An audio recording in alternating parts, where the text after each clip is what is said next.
Assalamu alaikum with the wish and hope that you are in good state of your health and doing well.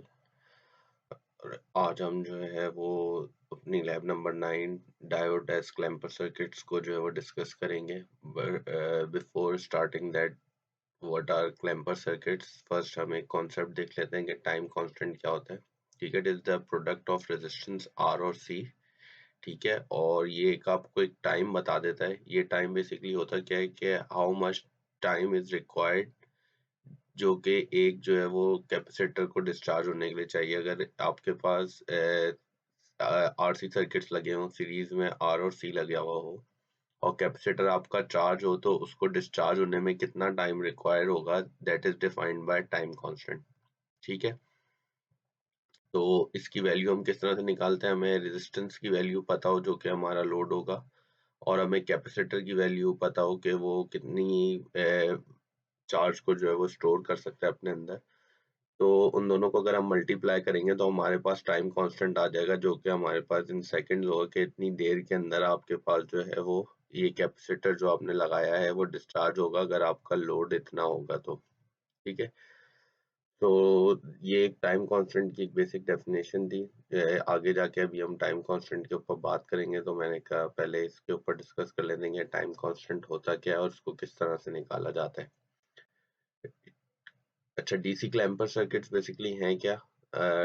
ये एक DC level जो है आपके circuits के अंदर add कर देते हैं, और इसको हम कभी कभार जो है वो डीसी रिस्टोरर्स भी कहते हैं. ठीक है, ये बहुत ज़्यादा एडवांस एप्लीकेशंस के अंदर इक्विपमेंट टेस्ट और इंस्ट्रूमेंट्स और रडार एंड सोनार्स के अंदर यूज होता है. मैं आपको इसकी एग्जांपल देता हूँ. For example, this is your AC signal. ठीक है, अच्छा, अब एसी सिग्नल के अंदर आपके पास जो है वो पॉजिटिव साइकिल भी होती है, जैसे कि यहाँ पे दिख रहा है, और आपके पास जो है वो नेगेटिव साइकिल भी होती है. ठीक है, तो पॉजिटिव में भी आपके पास वोल्टेज जा रहा होता है और फिर नेगेटिव में भी जा रहा होता है. जैसा कि आप देख रहे हैं कि यहाँ पे आपके पास जो है वो नेगेटिव में वोल्टेज जो है वो -1.4 तक जा रहा है और पॉजिटिव में +1.4 तक जा रहा है. आप जो मैं इसकी एग्जांपल देता हूँ. फॉर एग्जांपल, आपके पास जो है आपने एसी वोल्टेज को मेजर करना है.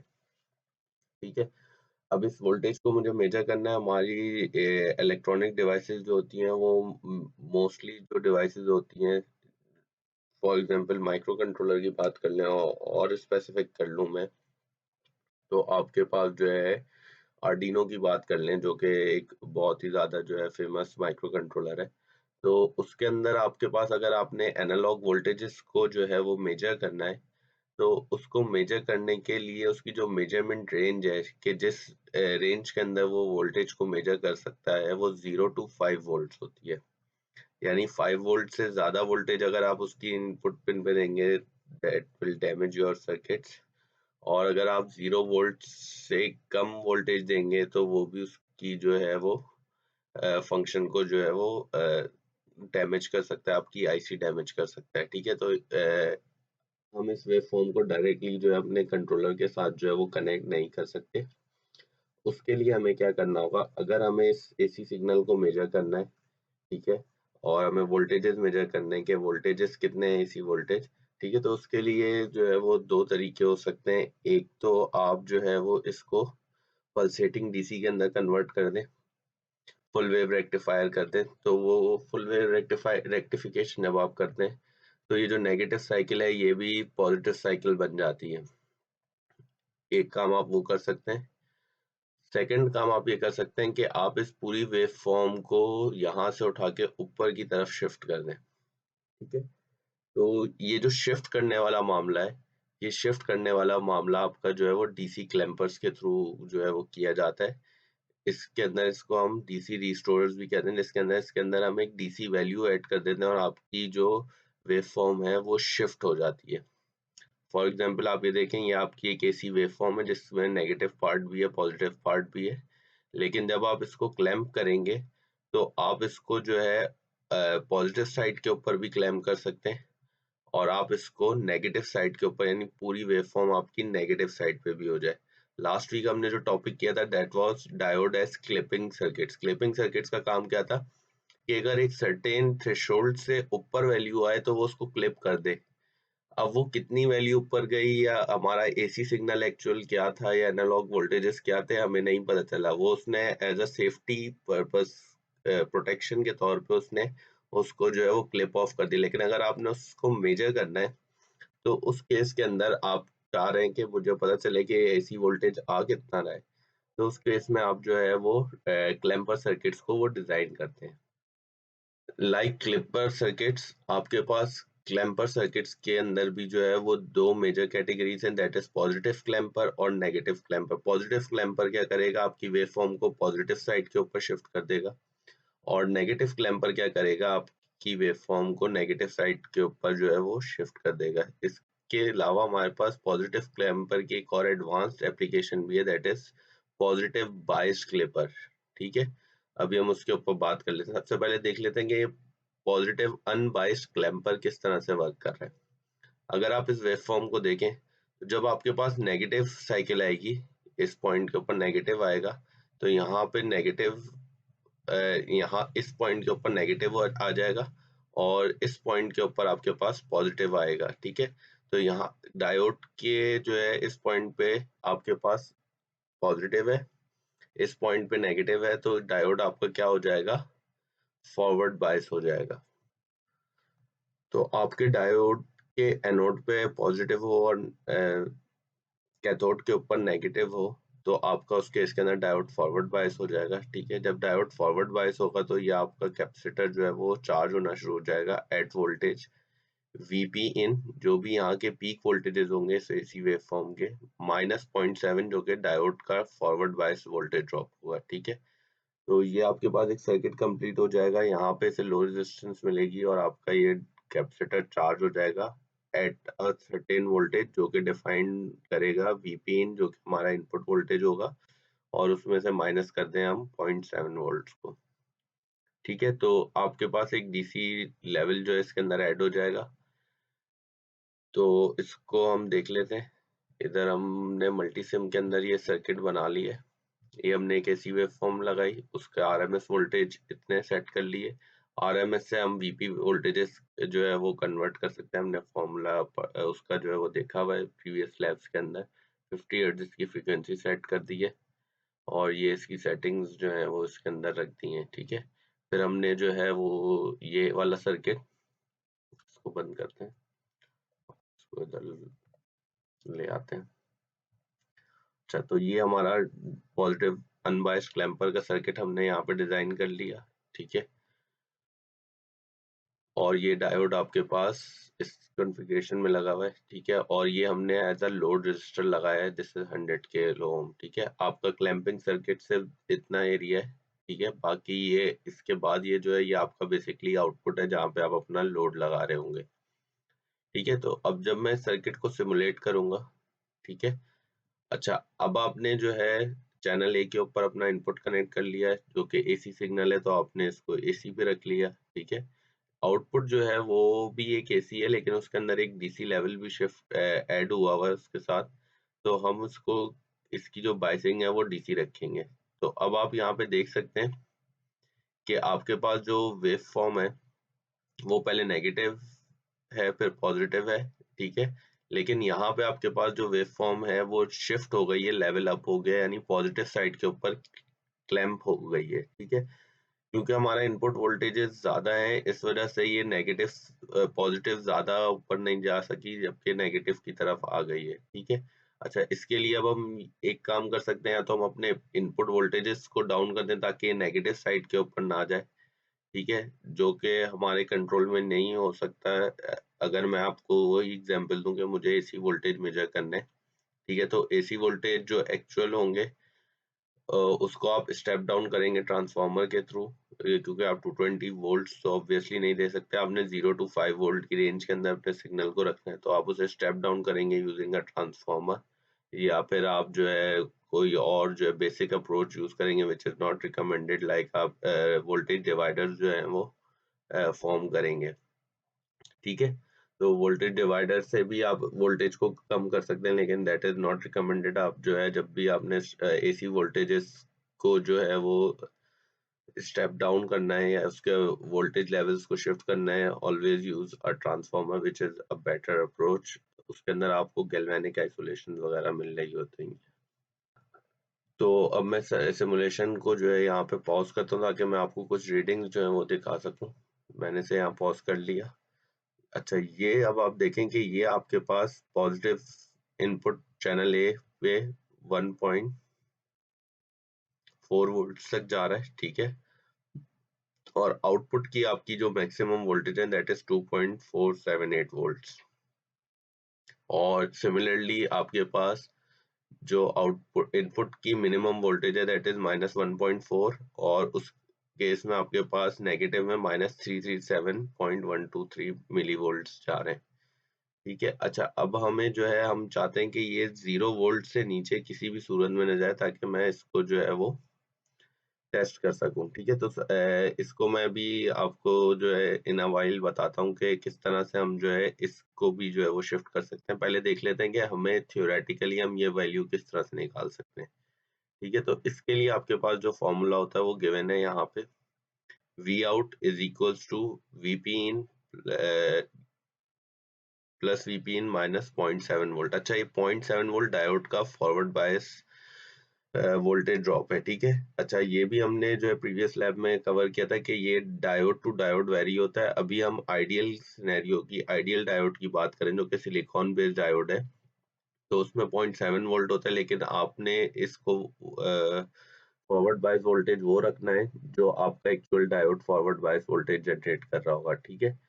यानी आप 2 VP in minus forward bias voltage of your diode, ठीक है। डायोड का जो बैरियर वोल्टेज है आपने वो यहाँ पे रखना है डायोड का, ठीक है। उसके बाद जो यहाँ से आपके पास आंसर आएगा that will be equal to output, यानी आउटपुट की जो ये मैक्सिमम वैल्यू होगी, ये वैल्यू आप इसके थ्रू निकाल सकते हैं, ठीक है। नेगेटिव में आपके पास वोल्टेज जितना जाएगा वो इतना जाएगा -0.7 वोल्ट्स। और जिस डीसी लेवल के ऊपर ये क्लैंप हुआ होगा उसको आप इस फॉर्मूले के थ्रू निकाल सकते हैं, वीपी इन -0.7 वोल्ट, ठीक है। और आउटपुट आपका ट्वाइस हो जाएगा, डबल हो जाएगा, बिकॉज एक साइकिल में ये चार्ज हो रहा है और फिर जब नेक्स्ट साइकिल आती है तो ये आपके पास एज अ सीरीज बैटरी के तौर पे काम करने लग जाता है। एक सीरीज वोल्टेज सोर्स ये बन जाती है और फिर यहाँ के वोल्टेज और इसके वोल्टेज ऐड होके आपके पास आउटपुट पे आ रहे होते हैं, ठीक है। अच्छा, अब जब हम क्लैम्पर सर्किट डिजाइन करते हैं तो हम कैपेसिटर की वैल्यू और रेजिस्टेंस की वैल्यू, ये दोनों एक सीरीज आरसी सर्किट बन गया। और सीरीज आरसी सर्किट में भी हमने थोड़ी देर पहले बात की थी कि टाइम कांस्टेंट होता है। तो अगर आपका ये लोड रेजिस्टेंस कम हो जाएगी, ठीक है, तो आपके पास ये कैपेसिटर तेजी से डिस्चार्ज होगा जिसकी वजह से आपको ये क्लैंपिंग इफेक्ट देखने को नहीं मिलेगा, ठीक है। तो इसकी एक बेस्ट प्रैक्टिस ये है कि आपको पता होता है कि आपका लोड कितना मैक्सिमम एक्सपेक्टेड है या मिनिमम आपका लोड कितना होगा, उसके अकॉर्डिंगली आप इस कैपेसिटर की वैल्यू जो है वो सेलेक्ट कर सकते हैं यूजिंग टाइम कांस्टेंट। और जब भी आप इस सर्किट्स को डिजाइन करें तो आप टाइम कांस्टेंट को जो है वो ग्रेटर देन 10 सेकंड रखें टू योर इनपुट साइकिल, ठीक है। यहाँ पे जो आपकी इनपुट फ्रीक्वेंसी है, इनपुट फ्रीक्वेंसी का जो टाइम पीरियड है, जो कि यहाँ पे अगर आप देखें तो ये जो है वो तकरीबन जो है 10 मिली सेकेंड्स का आपके पास जो है वो टाइम पीरियड है, ठीक है। तो 10 मिली सेकेंड्स का 10 टाइम यानी 100 मिली सेकेंड्स में आपका ये कैपेसिटर जो है वो जाके डिस्चार्ज हो। तो अगर आप इस चीज के अकॉर्डिंगली डिजाइन करेंगे और इस कैपेसिटर की वैल्यू को सिलेक्ट करेंगे तो आपके पास क्लैंपिंग जो है वो प्रॉपरली जो है वो हो रही होगी, ठीक है। तो इस तरह से आपका जो है वो क्लैंपिंग सर्किट वर्क करता है। जब ये यहाँ पे नेगेटिव होता है, यहाँ पे पॉजिटिव वोल्टेज होता है, यहाँ पे नेगेटिव वोल्टेज होता है, डायोड फॉरवर्ड बायस हो जाता है, फॉरवर्ड बायस होता है, इस कैपेसिटर को चार्ज कर देता है। फिर जब यहाँ पे नेगेटिव वोल्टेज आता है और यहाँ पे पॉजिटिव वोल्टेज आता है तो ये डायोड जो है आपका रिवर्स बायस हो जाता है और एज एन ओपन सर्किट काम करता है। जब ओपन सर्किट हो जाता है तो सिर्फ डिस्चार्ज होने के लिए यही पाथ इसके पास रह जाता है और फिर ये एक सीरीज वोल्टेज सोर्स बन जाती है और यहाँ के पॉजिटिव वोल्टेज और इधर के पॉजिटिव वोल्टेज दोनों आपस में ऐड होकर यहाँ पे आपके पास जो है वो आउटपुट के ऊपर विजिबल हो रहे होते हैं। इसी वजह से आपका आउटपुट जो है वो ट्वाइस हो जाता है और क्योंकि आपका जो कैपेसिटर है वो चार्ज हुआ होता है थ्रू दिस पाथ, और इस पाथ के अंदर ये डायोड का वोल्टेज ड्रॉप भी है, इस वजह से हमने डायोड वोल्टेज ड्रॉप यहाँ पे जो है वो कॉम्पनसेट करा देते हैं। ठीक है, तो इस तरह से आपका पॉजिटिव अनबाइस्ड क्लैंपर काम करता है। अगर हमें पॉजिटिव बाइस्ड क्लैंपर डिजाइन करना हो तो उसमें हम क्या काम करते हैं, हमारा सर्किट सेम रहता है लेकिन हम इस डायोड के साथ एक सीरीज वोल्टेज सोर्स ऐड कर देते हैं। उससे होता क्या है कि ये जो आपके पास वोल्टेज नेगेटिव में जा रहा है, आप यहाँ पे देखें -337, तो ये वोल्टेज नेगेटिव में जाना खत्म हो जाता है। ठीक है, इससे हमारा ये जो मैक्सिमम वैल्यू है ये भी इंक्रीज हो जाएगी, लेकिन आपका ये जो नेगेटिव में पोर्शन जा रहा है ये जो है वो कवर अप हो जाएगा। तो अब हम इसमें एक डीसी सोर्स भी ऐड करके देख लेते हैं कि ये ऐसी तरीके से जो है वो वर्क कर रहा है या नहीं कर रहा।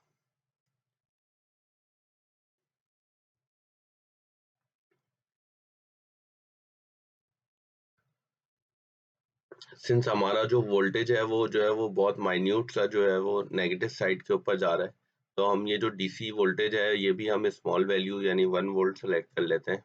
ठीक है, और फिर उसके बाद हम इसको जाके जो है वो सिमुलेट करके देखते हैं कि अब हमारे पास क्या रिजल्ट्स हैं।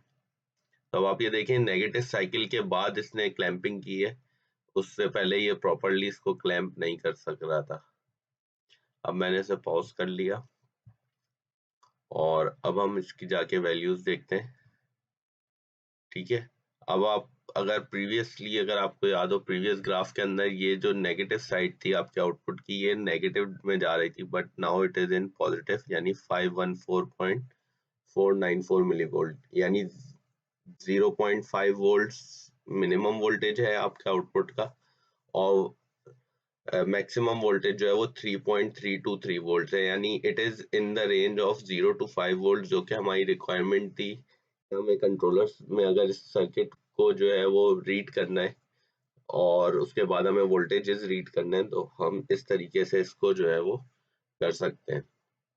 तो ये इस तरीके से आपके जो है वो क्लैंपर्स डिजाइन होते हैं, और इस तरीके से आपके जो है क्लैंपर्स जो है वो इसकी एप्लीकेशन दिया है। मैंने आपको एक एप्लीकेशन बताई है, you can think of anything else, जिसमें आपको जो है इस एसी वेव फॉर्म के साथ जो है वो प्ले अराउंड करना हो और आपके पास हार्डवेयर लिमिटेशंस हो, तो उसको हम कवर अप करने के लिए इस तरह से चीजें कर सकते हैं। अच्छा, बाइस क्लैंपर्स की जो आपके पास जो आउटपुट वोल्टेज होता है उसके अंदर एक एक चीज ऐड हो जाती है, दैट इज वी बायस। और जो आपकी क्लैंपिंग जिस वोल्टेज पे हो रही होगी यानी डीसी लेवल जितना शिफ्ट होगा उसके अंदर भी आपके पास वीपी इन -0.7 के साथ वी बायस जो है वो आपके पास ऐड हो जाएगा। ठीक है, और आउटपुट वोल्टेज जो है वो हम यहाँ से निकाल लेंगे। क्लैंपिंग वोल्टेज जो है हम उसके अंदर यही फॉर्मूला होगा, बस इसके अंदर प्लस वी बायस हो जाएगा। अच्छा, अब नेगेटिव अनबायस्ड क्लैंपर जो है आपके पास, that is similar to positive unbiased clamper, सिर्फ इसके अंदर आपकी कैपेसिटर और आपने डायोड्स को रोटेट कर देना है। ठीक है, फॉर्मूला में एक छोटा सा चेंज है कि प्रीवियसली ये 2 वीपीएन प्लस 0.7 था, -0.7 था, यानी ये पॉजिटिव था ये नेगेटिव की value, as you can see here. लेकिन अनबायस्ड क्लैंपर में फॉर्मूले में साइन चेंजेस हो जाते हैं, जिसकी वजह से आपके पास जो वेव फॉर्म पॉजिटिव में क्लैंप हो रही थी अब वो नेगेटिव में क्लैंप होगी, because this diode is rotated. अब जब पॉजिटिव साइकिल आएगी तो यहाँ पे पॉजिटिव होगा, यहाँ पे नेगेटिव होगा, तो ये डायोड फॉरवर्ड बायस हो जाएगा और ये इस कैपेसिटर को चार्ज कर देगा। और जब आपके पास जो है वो नेगेटिव साइकिल आएगी तो ये डायोड जो है वो रिवर्स बायस हो जाएगा, और नेगेटिव में आपके पास जो है ये नेगेटिव वोल्टेजेस ऐड हो जाएंगे। ये देख रहे हैं आप माइनस साइन इस साइड पे, तो इस वजह से नेगेटिव वोल्टेजेस दोनों ऐड हो जाएंगे और फिर आपकी वेवफॉर्म जो है वो नेगेटिव में क्लैंप हो जाएगी। इसके अंदर भी अगेन आपको यही इशू दिखेगा कि पॉजिटिव के अंदर थोड़ा सा वोल्टेज जा रहा होगा जो कि आपके डायोड का फॉरवर्ड बायस वोल्टेज है। तो इस चीज को कैटर करने के लिए आप जो है वो नेगेटिव बायस क्लैंपर भी डिजाइन कर सकते हैं, जिसके अंदर आप अगेन एक डीसी सोर्स लगाएंगे और and that will B rotated. जब आप उसे रोटेटेड रखेंगे तो आपके पास -v बायस आएगा फॉर्मूला अगेन सिमिलर है, यही फॉर्मूला होगा नेगेटिव बायस क्लैंपर में, ठीक है। जिस आउटपुट वोल्टेज का फॉर्मूला ये दिया हुआ है, जिस वैल्यू पे आपका जो है वो डीसी शिफ्ट होगा, डीसी शिफ्ट की वैल्यू कितनी होगी, वो minus VPN plus 0.7 minus V bias voltage हो जाएगा, जो कि आपकी क्लैंपिंग वोल्टेज होंगे, जिसके ऊपर आपका आउटपुट जाके क्लैंप होगा। तो ये जो है वो एक बहुत इंपॉर्टेंट एप्लीकेशन है। अच्छा, अब बैक टू द एग्जांपल जो मैंने आपको दी थी कि आपने एसी वोल्टेजेस मेजर करने हैं। अब हर वक्त आपके पास जो सप्लाई में 220 वोल्ट्स नहीं आते, कभी वो ज्यादा भी हो जाते हैं। तो जब आपके पास वोल्टेज ज्यादा हो जाएगा तो ट्रांसफार्मर आपका जो है अकॉर्डिंगली, क्योंकि वो एक रेशो सेट हुआ होता है ट्रांसफार्मर में, तो वो वोल्टेज अकॉर्डिंगली आपकी प्राइमरी साइड के अगर वोल्टेजेस इंक्रीज होंगे तो सेकेंडरी साइड के ऊपर भी आपके वोल्टेजेस जो है वो इंक्रीज हो जाएंगे। जब वो वोल्टेजेस आपके पास इंक्रीज होंगे तो उसके साथ आपके पास जो है उसका इफेक्ट आपके पास जो है इधर क्लैंपिंग सर्किट में भी आएगा, क्योंकि जिस वैल्यू पे आपका आउटपुट क्लैंप होना है वो डिपेंड कर रहा होगा आपके इनपुट वोल्टेजेस पे। तो अगर मैं इनपुट वोल्टेजेस बढ़ा दूं, ठीक है, और फिर जाके मैं जो हूँ अपने सिस्टम को जो है वो सिमुलेट करूं, तो अब आप इधर देखें, पॉज, आपका circuit still in positive side, लेकिन इधर आपके पास जो इसकी पॉजिटिव आउटपुट मैक्सिमम वैल्यू है वो 4.73 वोल्ट्स है, ठीक है। स्टिल ये हमारी 0 to 5 रेंज को जो है वो सेटिस्फाई कर रहा है। अगर हम इसके इनपुट वोल्टेजेस को मजीद इंक्रीज करें, यानी हमारे प्राइमरी वोल्टेज पे और ज्यादा हाई वोल्टेजेस आ गए, तो इन दैट केस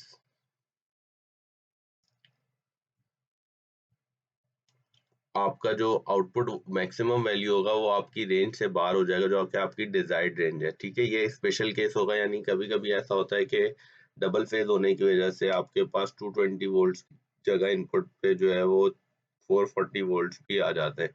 तो अगर डबल फेज हो जाए या पीछे से अगर जो सप्लायर है वो सप्लाई उसकी प्रॉपर नहीं है और पीछे से वोल्टेज ज्यादा हो गया है, तो उस केस में आपका सर्किट जो है वो डैमेज हो सकता है, बिकॉज ये अब मैक्सिमम 6.12 वोल्ट तक जा रहा है।